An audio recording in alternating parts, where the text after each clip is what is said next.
అందరికీ నమస్కారం. You have to dream before your dreams can come true. స్వప్నాలు చూస్తే తప్ప సాధ్యం కాదు. ఇవి కలాం గారి నోటి నుంచి జాలువారిన ఆనిముత్యాలు. ఆయన్ను ప్రజలు ఎంతో ప్రేమించారు, ముఖ్యంగా విద్యార్థులు. డాక్టర్ ఏపీజే అబ్దుల్ కలాం గారు 15th అక్టోబర్ 1931 రామేశ్వరంలో ఒక మత్స్యకార కుటుంబంలో జన్మించారు. బాగా కష్టపడి చదివారు.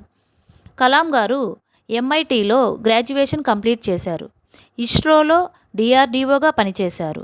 ఇండియా యొక్క తొలి ఉపగ్రహ వాహన నౌక SLV-3 తయారీలో నాయకత్వం వహించారు.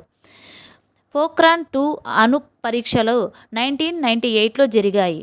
వాటి విజయవంతం చేయటంలో కీలక పాత్ర పోషించారు.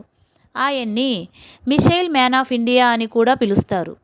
భారతదేశంకి 11వ రాష్ట్రపతిగా పనిచేశారు.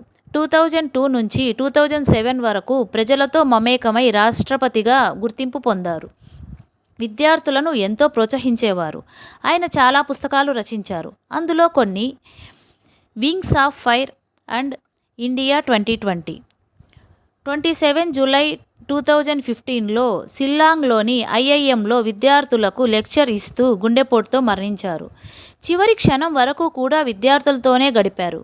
ఈరోజు కలాం గారి వర్ధంతి సందర్భంగా ఒకసారి ఆయన్ను స్మరించుకుందాం, ఆయనకు నివాళులు అర్పిద్దాం. Thank you.